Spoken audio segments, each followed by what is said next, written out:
মন খারাপ করবেন না তো। আলহামদুলিল্লাহ,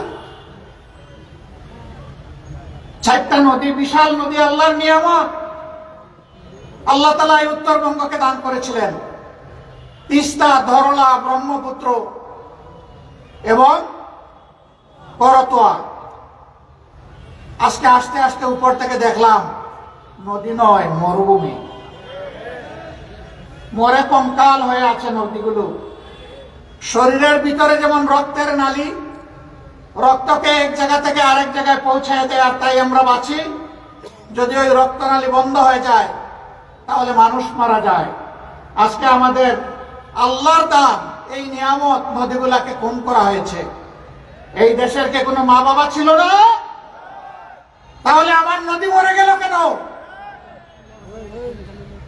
ওরা জনগণের প্রতি 5 বছরে একবার দরদের হান্ডিতে জাল দেয়, আর এটা উঠলাইয়া উঠে।